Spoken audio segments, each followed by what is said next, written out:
आपका आज का अनुशासन तय करेगा कि भविष्य में आप कितने सफल होंगे। नमस्कार, जय हिंद। मैं हूं आपका दोस्त कवि आदि गणेश। आज प्रारंभ करते हैं हम कक्षा 10 का पाठ संख्या 6, छठवां अध्याय अपना। और कौन है इसमें प्रमुख? नागार्जुन साहब। इनकी जो कविताएं हैं, एक दंतुरित मुस्कान वगैरह, वो हम देखेंगे। सबसे पहले नागार्जुन साहब के परिचय को देखते हैं और बहुत विस्तार से, बहुत अच्छे से देखेंगे, क्योंकि नागार्जुन प्रमुख हस्ताक्षर है तो हिंदी साहित्य इतिहास के अंदर भी इनका सवाल आता है। तो हिंदी साहित्य इतिहास की दृष्टि से भी इनके परिचय को हम पाठ के अंदर यहाँ पर कंप्लीट देख लेंगे। एक एक चीज़ नोट करते चलिएगा आप। और अनुरोध आपसे, वीडियो को लाइक कर दीजिए, शेयर कर दीजिए, और पहली बार देख रहे हैं तो चैनल को सब्सक्राइब करें, घंटी वाले निशान पर क्लिक करें और ऑल नोटिफिकेशन लिखा हुआ आता है, ऑल नोटिफिकेशन, उस पर क्लिक करें ताकि हर वीडियो की सूचना मिलती रहे। टेलीग्राम चैनल का लिंक डिस्क्रिप्शन में मिल जाएगा आपको, ठीक है। परिचय की बात करते हैं। सबसे पहले लिखिए परिचय, विस्तार से देखेंगे इनका परिचय कंप्लीट, एक एक चीज़। तो परिचय में सबसे पहली बात लिखें आप कि जन्म होता है 1911 में। 1911 में होता है जन्म। और कहाँ पर होता है जन्म? होता है इनका दरभंगा जिले के सतलखा गांव में। दरभंगा जिले के सतलखा गांव बिहार के अंदर होता है, ठीक है मामला। और निधन होता है इनका, निधन की अगर हम बात करें तो निधन होता है इनका कब? निधन हो जाएगा साहब इनका 1998 में, 98 ईस्वी। जन्म ध्यान में रखिएगा, दरभंगा जिले के सतलखा गांव बिहार में होता है। बचपन के नाम की बात करें तो लिखिए आप, मैं लिखवा देता हूं आपको बचपन का नाम। बचपन का नाम, बचपन में इनको ढक्कन कहकर पुकारा जाता था। क्या कहकर पुकारा जाता था? ढक्कन कहा जाता था। और इनके मूल नाम की बात करें, पूरे नाम की बात करें तो नाम मिलता है इनका वैद्यनाथ मिश्र। एक नाम क्या मिलता है? वैद्यनाथ मिश्र। यह भी पूछा गया कई बार। और ढक्कन भी पूछा गया, ढक्कन नाम से, ठीक है। उपनामों में बात करें, लिखिए उपनाम। उपनामों में अगर बात करें तो बाबा, बाबा नाम से पुकारे जाते रहे। नागार्जुन जो है ये, क्योंकि मूल नाम तो इनका पूरा नाम वैद्यनाथ मिश्र, नागार्जुन यात्रा नाम से जाने जाते रहे हैं। और आधुनिक कबीर, आधुनिक कबीर किसे कहा जाता है? नागार्जुन को। यह भी कई बार सवाल है जो पूछा गया है। आधुनिक कबीर, ये सारे के सारे महत्वपूर्ण है। पिताजी का नाम गोकुल मिश्र और माताजी का नाम श्रीमती उमा देवी। तो ये तो हो गया इनका जन्म के विषय में। अब लिखिए प्रमुख काव्य कृतियां। लिखिए काव्य कृतियां, काव्य कृतियां। महत्वपूर्ण रचनाकार है तो इनके रचनाओं का रचना काल भी याद रखिएगा। मैं आपको लिखवाता चलूंगा सभी और बताता चलूंगा कि इनको तो आपको याद में रखना ही रखना है। काव्य कृतियों में हम देखें तो देखिए आप युग धारा, युग धारा, युग धारा के समय की बात करें 1956, 1956 ईस्वी। तालाब की मछलियां, नोट करते चलिए। तालाब की, तालाब की मछलियां, तालाब की मछलियां। इसका समय हो जाएगा आपके 1957। क्या हो जाएगा? 1957। सतरंगे पंखों वाली, अगली काव्य करते लिखिए सतरंगे पंखों वाली, पंखों वाली। सतरंगे पंखों वाली का लिखिए आप समय 1959, 1959 ईस्वी, ठीक है। इसके बाद में आप लिखिए प्यासी पथराई आंखें, प्यासी, प्यासी पथराई, प्यासी पथराई आँखें। ठीक है, प्यासी पथराई आँखें, इसका है 1962 हो जाएगा अपने 1962। तो इनका तो आपको याद रखना है, युगधारा का, तालाब की मछलियाँ 1957, सतरंगे पंखों वाली, प्यासी पथराई आँखें। इसके बाद में आती है आपके भस्मांकुर, भस्मांकुर आती है, और तुमने कहा था आती है, खिचड़ी विप्लव देखा हमने आती है, हजार हजार बाहों वाली, ये लिखिए आप एक। वो जो मैंने बोली वो भी इन्हीं की रचनाएं, वो भी आप चाहें तो नोट कर लीजिएगा। हजार हजार हजार बाहों वाली, क्या हो जाएगा? हजार हजार हजार बाहों माफ़ कीजिएगा, हजार हजार बाहों वाली। ठीक है, इसका समय देखें हम, हजार हजार बाहों वाली का तो 1981, 1981। इसके बाद में लिखिए पुरानी जूतियों का कोरस, बहुत प्रसिद्ध है, कई बार पूछा गया है। पुरानी जूतियों का कोरस, पुरानी जूतियों का कोरस, इसका समय क्या हो जाएगा? पुरानी जूतियों का कोर्स का समय हो जाएगा आपके साहब 1983, 1983। ठीक है, आगे कुछ और रचनाएं हैं जिनमें यहाँ पर ऊपर लिख देता हूँ मैं, आप लिखते चलिएगा। इसके बाद में आती है एक रत्नगर्भा, एक काव्य कृति आती है रत्नगर्भा। रत्नगर्भा का समय है आपके साहब 1984, 1984 ईस्वी। रत्नगर्भा के बाद में हम देखें तो ये ज़रूर लिखिएगा, ये कई बार पूछ गई है। आखिर ऐसा क्या कह दिया मैंने, आखिर ऐसा क्या कह दिया मैंने, आखिर ऐसा क्या कह दिया मैंने, इसका ऑप्शन लिख लीजिए आगे 1986। क्या लिखिए? 1986। ऐसे भी हम क्या, ऐसे भी तुम क्या, ये भी लिखिए एक। ऐसे भी हम क्या, और आगे लिखिए ऐसे भी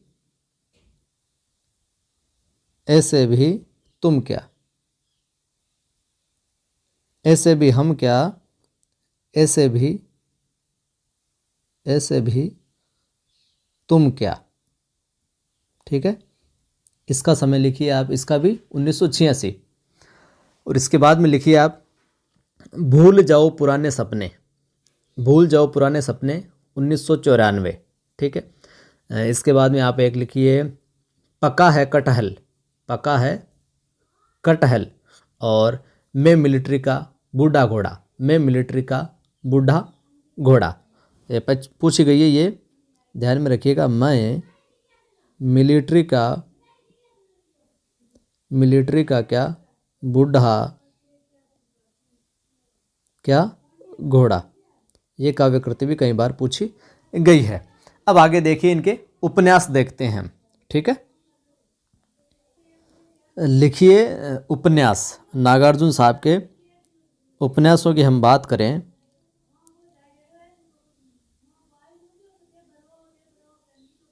उपन्यास। ठीक है, उपन्यासों में सबसे पहले लिखिए आप रतिनाथ की चाची।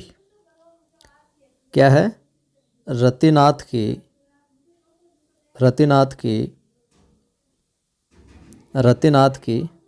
चाची। रतिनाथ की चाची का समय लिख लीजिए 1948, याद रखिएगा, इम्पोर्टेंट है। बलचनामा अगला लिखिए, ये भी कई बार पूछा गया है, तो ये भी याद रखना आपको, इसका सन भी बलचनामा। बलचनामा का लिखिए आप समय 1952, 1952। इसके नई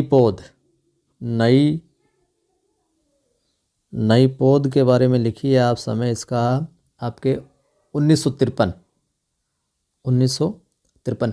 हिंदी के अंदर एक क्रांति स्वरूप काम करेंगे हम, बिल्कुल निःशुल्क और बहुत शानदार तरीके से आपको सारा मैटर उपलब्ध करवाएंगे। बस आप सहयोग करते रहिएगा। सहयोग क्या करना है, वीडियो को लाइक करना और ज़्यादा से ज़्यादा दोस्तों को शेयर करना है, चैनल के बारे में बताना है कि इसको सब्सक्राइब करो आप। यहाँ पर बहुत अच्छा कंटेंट और बिल्कुल निःशुल्क है जो मिल रहा है। मेरा प्रयास रहेगा बहुत बेहतरीन ढंग से आगामी समय में आपके लिए बहुत टेस्ट सीरीज़ वगैरह नए नए प्रोजेक्ट आपके सामने आते रहेंगे।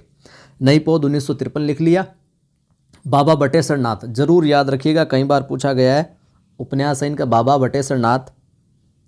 बाबा बटेश्वर नाथ, बटेश्वर नाथ, समय 1954। वरुण के बेटे लिख लीजिए, ये भी एक दो बार पूछा गया है। वरुण के बेटे, वरुण के बेटे लिख लीजिए आप 57, ठीक है। और दुख मोचन ये भी पूछा गया है। दुख, क्योंकि ये कुछ एक राइटर ऐसे हैं जो बहुत प्रसिद्ध हुए हैं साहित्य में, तो इनका कुछ न कुछ है जो बार बार पूछा जाता रहा है। दुख मोचन, और इसका समय लिख लीजिए आप, दुख मोचन का 1957, ठीक है। इसके बाद में हीरक जयंती आता है एक उपन्यास 1961, उग्रतारा। उग्रतारा जरूर लिखिए आप, उपन्यास आता है इनका उग्रतारा। उग्रतारा का है आपके समय साहब हो जाएगा 1963, 1963। इसके बाद में जमनिया का बाबा, ध्यान में याद रखिए, जमनिया का बाबा 1968। इमरतिया 1968, इमरतिया, ठीक है। पारो 1975, गरीबदास 1979, और कुंभिपाक की भी इन्हीं का है। ये कुंभिपाक उपन्यास भी इन्हीं का है, ये भी ध्यान में रखिएगा क्योंकि पूछा गया इसलिए मैं आपको नोट करवा देता हूँ। कुंभिपाक, ठीक है। एक और है इनका अभिनंदन,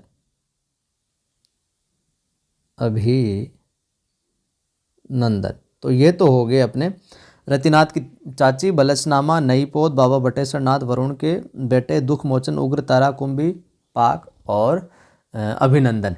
ये तो हो गए इनके उपन्यास। अब इन्होंने कुछ बाल साहित्य भी लिखा, तो आप नोट कर लीजिए। बाल साहित्य के अंदर हम बात करें अगर इनकी, यहाँ लिख देता हूँ मैं, बाल साहित्य, इन्होंने बाल साहित्य भी लिखा है। तो बाल साहित्य में हम बात करें तो बाल साहित्य हेडिंग डाल के लिख लीजिए नीचे। बाल साहित्य में इन्होंने प्रेमचंद लिखा, चार चोर लिखा इस नाम से रचना, शट शास्त्री मेंढक सरदार लिखा, वीर विक्रम लिखा, सैनिक की भिड़ंत लिखा, तीन अहदी लिखा, अनोखा टापू और राम कथा। अनोखा टापू और राम कथा और प्रेमचंद और चार चोर, इनको जरूर याद रखिएगा। इनमें से विशेष राम कथा और अनोखा टापू याद रखिएगा। ये बाल साहित्य है किसका, नागार्जुन साहब का, ठीक है। राम कथा और अनोखा टापू जरूर याद में रखिएगा।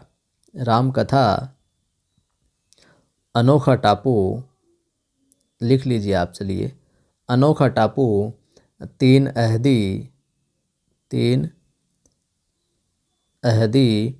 और सैनिक की भिड़ंत, ये भी पूछा गया है। सैनिक की भिड़ंत, प्रेमचंद, चार चोर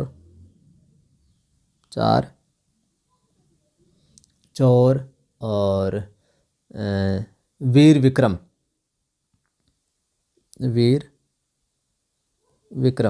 ये क्या है, इनका बाल साहित्य है। कुछ और चीज़ें देखते हैं इनकी, जिनमें नाटक वगैरह, यात्रा साहित्य वगैरह। देखिए, इनके हम बात करें निबंधों के अंदर, तो निबंधों में साथियों इन्होंने लिखा था अपने, निबंधों में आता है इनका एक अयोध्या का राजा। निबंधों में हम बात करें इनकी, नागार्जुन साहब के, तो निबंधों में आता है एक अयोध्या का राजा, ठीक है। लिख लीजिए, अयोध्या का क्या, राजा। एक निबंध और आता है इनका बम भोलेनाथ, ये पूछा गया है। और अयोध्या का राजा भी बम भोलेनाथ। इसके साथ में एक अंतहीनम क्रियाहीनम, ये भी निबंध है इनका। और संस्मरण इन्होंने लिखा है एक व्यक्ति एक युग निराला, ये संस्मरण लिखा है इनका निराला से संबंधित। और आसमान के चंदा तारे, ये इनका कहानी संग्रह एक, आसमान के चंदा तारे माफ करें, कहानी संग्रह में लिख लीजिए आप, आसमान के चंदा तारे, आसमान के चंदा तारे, ये इनका क्या है, कहानी संग्रह है, लिख लीजिएगा आप, कहानी संग्रह। और नाटकों में बात करें तो अनुकंपा और निर्णय, वैसे जो नागार्जुन की समस्त रचनाएं हैं ना, वो नागार्जुन रचनावली में 7 खंडों में संकलित है। और यात्रा साहित्य के अंदर तो इन्होंने बहुत लिखा है, हिमालय की बेटियां लिखा है, यात्रा साहित्य ये इनका, सिंध में 17 महीने ये लिखा है। संस्मरणों में आगे मैं सो रहा हूँ, आईने के सामने 1 घंटा, मैं सो रहा हूँ, ये सारी की सारी रचनाएं मिलती है। प्रसिद्ध कविताओं में नागार्जुन की आपको कालीमाई मिलती है, पाषाणी मिलती है, अकाल और उसके बाद मिलती है, वे और तुम मिलती है, आओ रानी हम ढोएं पाल की, आओ रानी हम ढोएं पाल की प्रसिद्ध कविता नागार्जुन साहब की है, कई बार पूछी गई है। और दंतुरित मुस्कान मिलती है, जो हम इस पाठ के अंदर देखेंगे। बादल को घिरते देखा है, एक चंदना है। और ये तुम थी, गुलाबी चूड़ियाँ, हरिजन गाथा, ये इनकी प्रमुख है जो कविताएं रही है, प्रसिद्ध कविताएं रही है। और इन्होंने पत्रिकाओं में हम बात करें, आगे एरो करके लिखिए, पत्रिकाओं में हम बात करें तो दीपक, दीपक जो कि एक मासिक पत्रिका थी, मासिक पत्रिका, इसका क्या किया, इसका भी संपादन कार्य किया इन्होंने।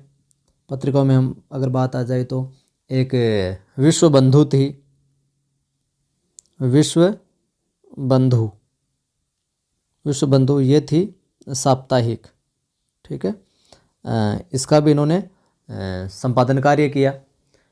पुरस्कारों में ज़रूर लिख लीजिए आप, पुरस्कारों में इनका कई बार पूछा गया है, पुरस्कार बहुत मिले हैं, कुछ मैं लिखवा देता हूँ कुछ बोल देता हूँ तो आप नोट कर लीजिएगा।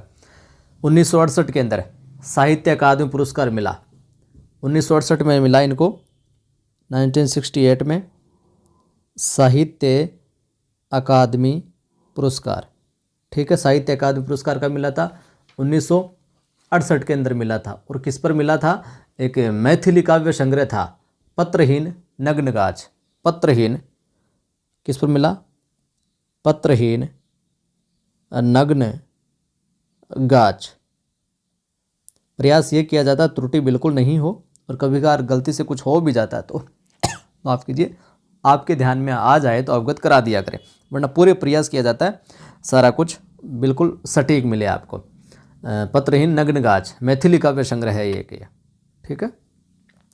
और भारत भारती पुरस्कार मिला इनको, उत्तर प्रदेश का, उत्तर प्रदेश का भारत भारती पुरस्कार 1988 में मिला। और 1993 में मैथिली शरण गुप्त पुरस्कार मिला, एमपी सरकार का मैथिली शरण गुप्त पुरस्कार, ये मिला था, मैथिली शरण गुप्त मिला इनको 1993 में, ठीक है। और ये मैथिली शरण कहाँ का है, एमपी सरकार का, मध्य प्रदेश सरकार का। और भारत भारती है उत्तर प्रदेश का, ये भी ध्यान में रखिएगा, पूछा जा सकता है ये भी। राजेंद्र प्रसाद पुरस्कार मिला जो कि बिहार का है 1993 में, राजेंद्र प्रसाद पुरस्कार कहाँ का, बिहार का। दिल्ली की ओर से, हिंदी अकादमी की ओर से शिखर सम्मान भी प्राप्त हुआ है इनको। पश्चिम बंगाल का राहुल सम्मान भी मिला है इनको। और आगे हम बात करें इनके तो इन्होंने मेघदूत का हिंदी अनुवाद मेघदूत का भी हिंदी अनुवाद किया।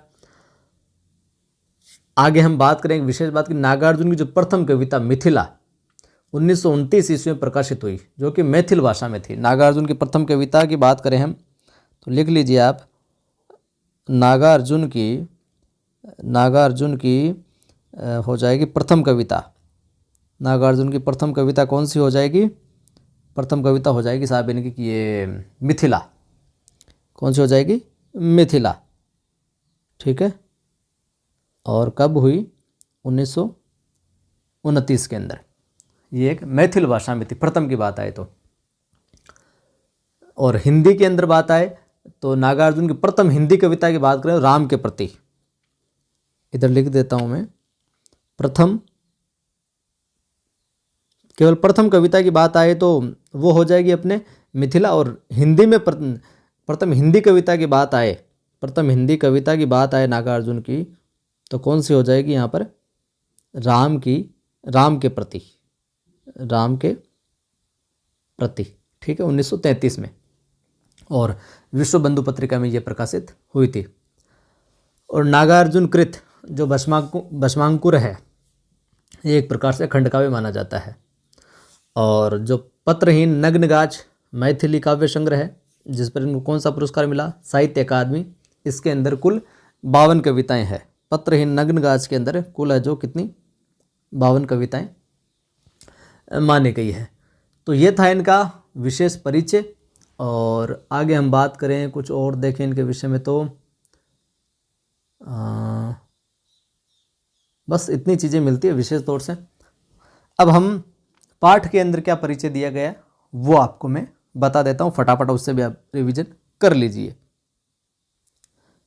पाठ के परिचय को हम देखें तो पाठ के परिचय में नागार्जुन का जन्म बिहार के दरभंगा जिले के सतलखा गांव में होता है 1911 में। सारी चीज़ें बता दी है, फटाफट रिवीजन हो जाएगा। मूल नाम वैद्यनाथ मिश्र मिलता है। आरंभिक शिक्षा संस्कृत पाठशाला में होती है। फिर अध्ययन के लिए कहाँ चले जाते हैं? बनारस और कलकत्ता या कोलकाता गए। 1936 में श्रीलंका गए और वहीं बौद्ध धर्म में दीक्षित हो गए। ये एक इंपॉर्टेंट बात और लिख लीजिएगा। 1936 में श्रीलंका जाते हैं और श्रीलंका में ही बौद्ध धर्म में क्या हो जाते हैं? दीक्षित हो जाते हैं। 2 साल प्रवास के बाद 1938 में वापस लौटते हैं। घुमकड़ी और अपने अक्खड़ स्वभाव के धनी नागार्जुन अनेक बार संपूर्ण भारत की यात्रा करते हैं। 98 में निधन हो जाता है। प्रमुख काव्य कृतियों में हम बात करें तो युगधारा, सतरंगे पंखों वाली, जिनका सन भी मैंने लिखवा दिया आपको ऊपर, हजार हजार बाहों वाली, तुमने कहा था, पुरानी जूतियों का कोर्स, आखिर ऐसा क्या कह दिया मैंने, और मैं मिलिट्री का बूढ़ा घोड़ा। इन रचनाओं के तो आपको रचना काल जरूर याद में रखने हैं। बात करें आगे तो नागार्जुन ने कविता के साथ साथ उपन्यास और अन्य गद्य विधाओं में भी लेखन कार्य किया। उनका संपूर्ण जो कृतित्व है, पूरी रचनावली, वो नागार्जुन रचनावली के 7 खंडों में प्रकाशित। ध्यान में रखिएगा इस बात को भी। साहित्य के योगदान की बात करें हम, अनेक पुरस्कार मिले जो कि सारे मैंने आपको बता दिए। हिंदी अकादमी मिला, बाद दिल्ली का शिखर सम्मान मिला, उत्तर प्रदेश का भारत भारती मिला, बिहार का राजेंद्र प्रसाद पुरस्कार मिला। मैथिली भाषा में कविता के लिए उन्हें साहित्य अकादमी पुरस्कार प्रदान किया गया। पत्रहीन नग्नगाछ के लिए, जिसके अंदर 52 कविताएं हैं। कितनी कविताएं? पत्रहीन 52 कविताएं। राजनीतिक सक्रियता के कारण उन्हें अनेक बार जेल भी जाना पड़ा। हिंदी और मैथिली के समान रूप से लेखन करने वाले नागार्जुन ने बांग्ला, संस्कृत में भी कविताएं लिखी।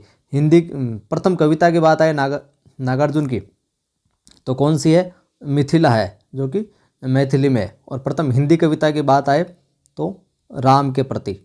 जरूर ध्यान में रखिएगा दोनों चीज़ों को।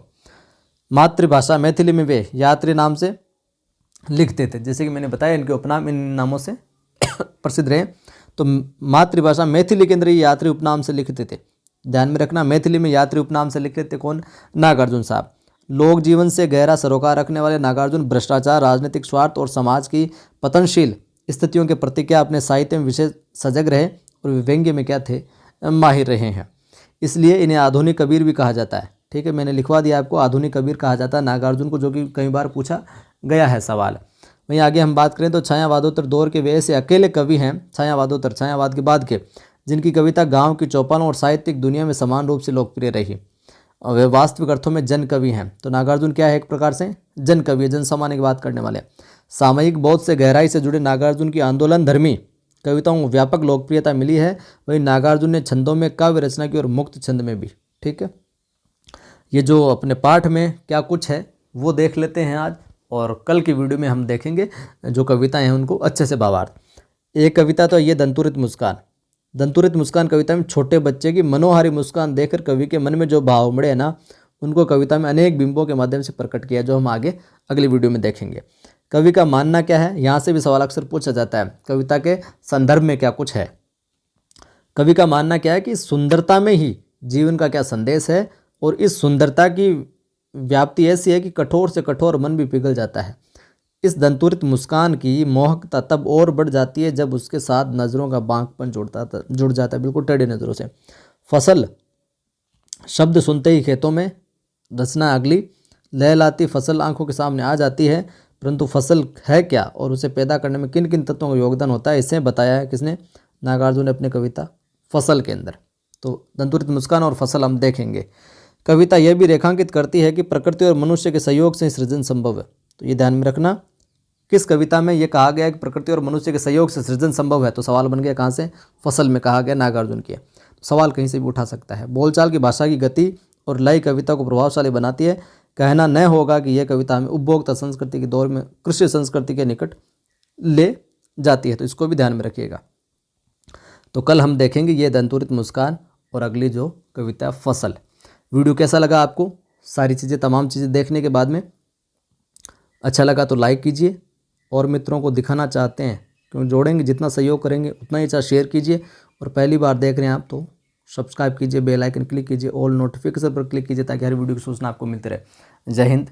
फिर मिलता हूं। और मेरे दूसरे चैनल आदि की आवाज़ पर एक वीडियो डाला है कि आज का आपका आत्म अनुशासन है, आज का वही आपका भविष्य का निर्माण करेगा कि भविष्य आपका कैसा होगा। तो वो वीडियो मोटिवेशनल वीडियो जरूर जाकर देखिएगा, आदि की आवाज़ यूट्यूब चैनल पर।